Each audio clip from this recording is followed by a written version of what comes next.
The current Prime Minister, as the example I will use, has extensive holdings in a company that's invested in transportation and infrastructure and military and power generation, all things that certainly the head of government would touch on in their role. How important is it that conflict of interest determinations are made by independent institutions such as the Ethics Commissioner rather than through political debate? The Prime Minister has more than 500 reported conflicts of interest and 100 free conflicts that are subject to the so-called ethics screen, conflicts related primarily to Brookfield. Now, it's the Prime Minister's position that decisions affecting Brookfield's interests wouldn't come to his desk, wouldn't come to his attention by virtue of the screen, but that isn't exactly true. When officials, whether they are civil servant or serving the public,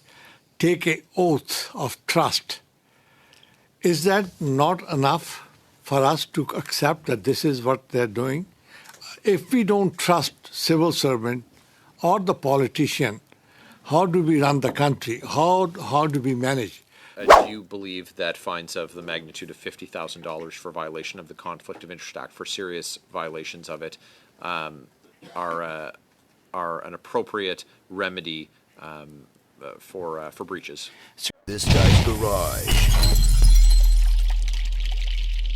Like and subscribe. I want to welcome everyone to meeting number 14 of the House of Commons Standing Committee on Access to Information, Privacy and Ethics. Pursuant to Standing Order 1083H and the motion adopted by the committee on Wednesday, September 17th, 2025, the committee is resuming its review of the Conflict of Interest Act, and I'd like to welcome our witnesses for today. As individuals online, we've got Mr. Andrew Stark, who is a professor of political science at the University of Toronto, and David McLaughlin. I'll start with you, Professor Stark. You've made comments that ethics rules should protect the public trust. I think that that's incredibly important when we're at a time with a public that sees their trust in democratic institutions and elected officials at all-time lows. We need to find ways to bolster public confidence. Would adding apparent or potential conflicts of interest to the Act close a loophole that currently allows compliance? And do you think that in doing so, it would address the concern that when the public currently sees a conflict, they feel like there's no action being taken? I think that adding a clause mentioning or prohibiting the appearance of a conflict of interest is a good idea as long as it's understood what the appearance of a conflict of interest is. So if a conflict of interest itself arises when an official is in a position to affect their interests, even if they actually are uninfluenced by them, then the appearance of a conflict of interest is when they appear to be in a position where their interests could affect their judgment. So an example of that from the United States arose when the controller of the currency many years ago divested all his shares in federal banks, which fell under his jurisdiction. But he was accused of being in a conflict of interest because he still had shares in state banks, whose interests he could not affect in office, but it was deemed to be an appearance of a conflict of interest because the public might not make that distinction. So it's a finer notion, the appearance of a conflict of interest. But certainly, I think that officials have an obligation to avoid not simply a conflict of interest, but the appearance of such, or to put it another way, their conduct should pass muster even with the most casual observer, meaning somebody who really doesn't pay great attention to the details, might misunderstand them, and his obligation is still to make sure they don't draw that conclusion. To pick up on something that you said with respect to your example about the financial interests of these public office holders, it's been suggested that a prime minister could sell controlled assets and then have the proceeds reinvested by a trustee who is independent from and free from the direction of the public office holder. Why not do that? That's I see no reason for not doing that. That's a way of resolving an actual conflict of interest. What you're describing is a blind trust where the office holder puts their assets gives them to a trustee, and the trustee is directed to liquidate them as soon as reasonable, that is, as soon as the trustee can find a buyer for them, and to reinvest them in instruments that the office holder does not know the identity of. Of course, it can take some time for the trustee to do that. So during the period before the trustee has managed to sell a particular asset, the office holder, especially if it's the prime minister or another senior office holder, should recuse themselves or be screened from any involvement with that asset. Once it's sold, then it's no longer an interest of theirs, and there's no reason for them to be recused from matters dealing with that asset. When public office holders are screened from being involved in discussions or taking decisions on matters that put them in a conflict that could see them benefit their own financial interests, should there be public reporting that has occurred, so that there is that visibility again for the sake of public confidence that the system is working? The concept of it sounds fine, but the public doesn't have visibility on if and when it's used, and it might seem to strain.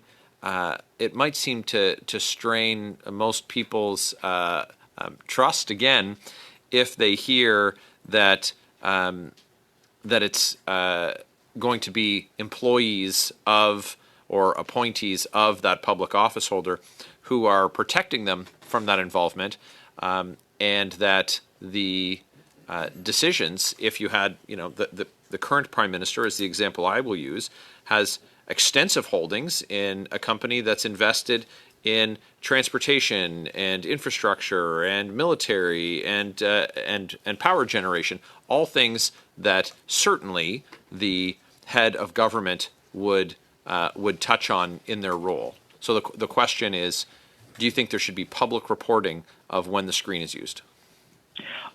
I think that's something that the committee should consider, and I would agree with it depending upon what we're talking about. As I understand it, the ethics commissioner has set up a screen, as you describe it, where two officials in the prime minister's office are going to divert issues that might be part of the prime minister's portfolio from the prime minister's attention. But I think if that's all that happens, that's not enough. That for example, the ethics commissioner should meet periodically with those two officials to review what they have done. Perhaps there are other more hands-on ways in which the ethics commissioner can be. Sorry, yes? Yeah, I'm sorry, we're over time here, but pardon me. Okay. Maybe we can get back to it in a sec, okay? Sure. Do you believe that perceptions of conflict, when they're not grounded in evidence, can undermine public trust? And how should legislators ensure that perceptions do not overshadow facts? I think that perceptions can undermine public trust. And again, we're talking about situations where there isn't even an actual conflict of interest, let alone corruption, but the appearance of one. And I think that a provision in the conflict of interest legislation that requires office holders to take care to not allow the appearance of a conflict of interest to arise is helpful. The difficulty or the pushback on that, just so that everybody knows it, is that that's a very vague provision. And it's not necessarily the case that an office holder, and I can think of cases that involve both conservative and liberal governments, but I won't won't detail them here, but where officials did violate what would have been an appearance standard had there been one. But it's also obvious that they might not have reasonably anticipated that could have happened. So I think an appearance standard is important, but it's also important to make sure that the penalties that attach to it are appropriate, since there is a certain degree of vagueness attached to what it means. Professor Stark, you were quoted in a May 5th, 2025 article in the Financial Post stating that the primary remedies for conflict of interest are recusals, disclosure, and divestment. So just to clarify, you would consider these three to be the primary remedies of avoiding conflicts of interest? Yes, I would. Okay. Now, the Prime Minister has more than 500 reported conflicts of interest and 100 free conflicts that are subject to the so-called ethics screen, conflicts related primarily to Brookfield. Now, it's the Prime Minister's position that decisions affecting Brookfield's interests wouldn't come to his desk, wouldn't come to his attention by virtue of the screen, but that isn't exactly true, given that the ethics screen only kicks in when a decision disproportionately impacts Brookfield's interests relative to other companies as part of a broad class. So consequently, that would give the Prime Minister fairly wide ambit to make decisions affecting Brookfield's interests, would it not? Yes, and that is a terrific question, and it's one that I was going to suggest. It's one of two that I was going to suggest that the committee really should think about. The other being the involvement of the ethics commissioner beyond simply setting up a recusal regime, but continuing on. But the question of whether or not an official should be able to affect their interests if those interests are not disproportionate and are part of a broad class. That idea comes from American legislative ethics. And the idea is that if you're a legislator, you're voting on your legislation that's going to affect many, many people, not just you. And there are 400 other members of the legislature who are involved in the decision. It's not yours alone. Then it's okay for you to participate because you're being countered by others. It's been imported in Canada into our ethics regime for the executive branch, and I'm not sure it's legitimate to do that. But there is a pushback, which is if the Prime Minister can't even deal with broad issues that affect his interests co-equally with others, then we're getting into a situation where the Prime Minister is not able to really act in office.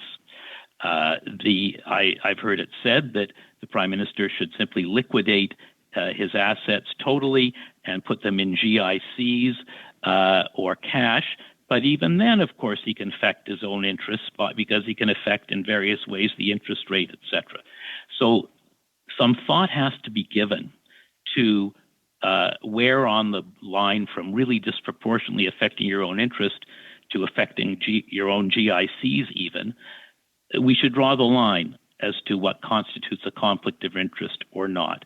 And that's an important question. It's a philosophical question that I think the committee should wrestle with.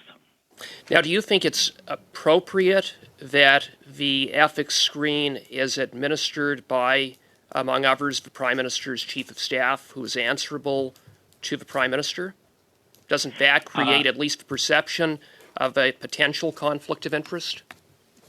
I think that I think that what has to happen is that the ethics commissioner should be checking in regularly and reporting to Canadians, not the actual identity of assets, etc., but that they've checked in and that there were some issues here and they've been remedied, or et cetera, and if something serious did happen, then it's something the ethics commissioner should investigate. But it shouldn't. But I think the legislation, if you want my opinion, should require involvement of the ethics commissioner beyond simply setting up the blind trust, and then saying that's it, you guys go and manage it. And as it stands, of course, the ethics commissioner isn't involved. He says, okay, Chief of Staff, you administer the ethics screen.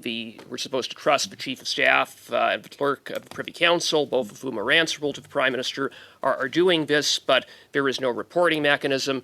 There is really no information provided to demonstrate that the ethics screen is actually working. So would you agree that the Prime Minister, in the interests of transparency, should inform Canadians about how the ethics screen is in fact working on a day-to-day basis? I would say that the Prime Minister could, and I think it would be a good move, voluntarily say that the Ethics Commissioner is being invited on a regular basis to review how the trust is operating, the screen is operating, and to make recommendations or to repair holes or to deal with issues that come up. And if he finds that a serious breach has occurred, that should be publicly known and it should be investigated. Okay, thank you, Mr. Stark. Mr. Stark, when officials, whether they are civil servant or serving the public, take an oath of trust, is that not enough for us to accept that this is what they're doing? If we don't trust civil servant or the politician, how do we run the country? How do we manage? Or do we say anybody who is successful in business should be excluded? And that's not how democracy should work in our country. I'll just refer to what David McLaughlin said, trust but verify. We should trust our officials, but it's important to have a conflict of interest regime and outside monitors to assist them. The ethics commissioner should not be seen as an opponent, but as someone who is helping and working with officials to establish trust. I don't think that a well-run conflict of interest regime should exclude people of wealth or who've done well in business from entering politics. There's no evidence that has happened in, for example, the United States, where until this current regime, which doesn't observe any of the conflict of interest laws excluded, where very wealthy people have found the privilege of serving in government worth putting their holdings in a blind trust for a while and haven't suffered, I don't think, financially as a result of that, or have recused themselves. Then they can hold on to their wealth. They don't even have to get rid of it. Or if disclosure is the regime, they can hold on to their wealth. It's just disclosed. So there's no real inherent opposition between conflict of interest law and people from the business community entering politics. Thank you. In your experience in Canada's current ethic framework, fundamentally sound, with reform best guided by evidence rather than political pressure or individual controversies? Mr. Stark. I think it's fundamentally sound. I think that there are improvements that could be made, and I've suggested a couple of them, but I think the law is fundamentally sound. I think what the Prime Minister has done is fundamentally sound, but it could be better because the Ethics Commissioner could be more involved in monitoring the ethics screen, and there could be a better understanding of the matter of whether it's appropriate for the how we deal with matters where very powerful officials are affecting their own interests, not disproportionately, but as part of a broad class, but they're still affecting their interests. And so that is a question that I think that the current moment with the current Prime Minister brings to our attention. It's not often that a very powerful official is also a very wealthy person in this country. Usually wealthy people are not necessarily in the most powerful positions in a government, or the most powerful person is not a person of great wealth. But this is an unusual moment, but because of that, it allows us to address some of these questions that we wouldn't otherwise. Mr. McLaughlin, I'm curious about the fines and the recovery of fines in the context of the Manitoba example that you gave. First of all, the upper limits of the fine, whether or not this is an order of the commissioner or if it's a recommendation to be voted on by the assembly, and also what is the effect of the order? Is it does it become a provincial court order or a federal court order? So is it enforceable? And in doing so, if it does become an order of a court, does it then survive things like prorogation, for example? It is a recommendation from the commissioner to the Legislative Assembly.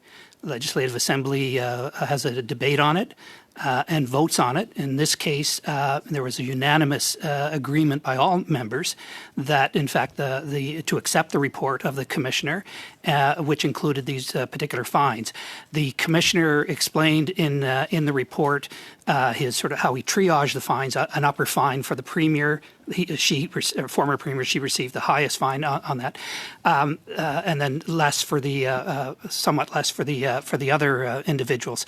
The sanction beyond the public sanction and public embarrassment, if you will, litigating this in public for these individuals, was that the government could withhold or garnish, if you will, any outstanding wages, pensions, and other kinds of payments that they were entitled to. So if they did not pay the fine, then the government could take steps to basically say, okay, we'll withhold a portion of your pension or whatever we owe you for other things until it is paid off.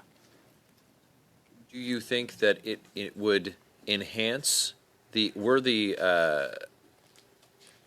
these powers given to the federal commissioner? Do you think it would enhance the separation or enhance his or her independence? Should they have the power to impose the fine without simply recommending it to the House and then thereby politicizing the matter further? I think it's a good question. I think a cleaner version would be for the commissioner. If you're going to have a truly independent commissioner with that kind of authority, then to give the commissioner that the appropriate authority through legislation, etc. That takes it out of the political cockpit. However legitimate that debate is in terms of a vote in the House of Commons and with all the attendant drama, if you will, or that goes with it, it makes it very clear that it is not in fact a political issue. It is in fact a conflict of interest issue, and here is the particular fine and sanction, and then it has the appropriate force. I don't know how you write that in law, but I think that would be a cleaner way of doing it. Quickly, if you could, Yep. do you believe that fines of the magnitude of $50,000 for violation of the Conflict of Interest Act for serious violations of it are an appropriate remedy for breaches? I would, whether it's 50 or 100 or something, I mean, a higher fine definitely carries more weight. It says to the public, this is important. This is, if there's a mistake here, like, people say, well, wait a minute, $50,000, that's a lot of money. Right, so it must be important. It's so certainly a higher fine. You could scale it in some way, depending on the extent of the offense. If there was money involved, I'm not certain again how you might do that, but I would certainly push it to an upper limit as much as you're allowed to in law. Thank you, Professor Stark. Just quickly, would you agree with that type of regime having fines? $50,000 to $100,000, depending on the office that's held and the offense or violation or contravention of the act? I don't know I agree with David that it's serious to be in a conflict of interest. But again, it's not necessarily corruption.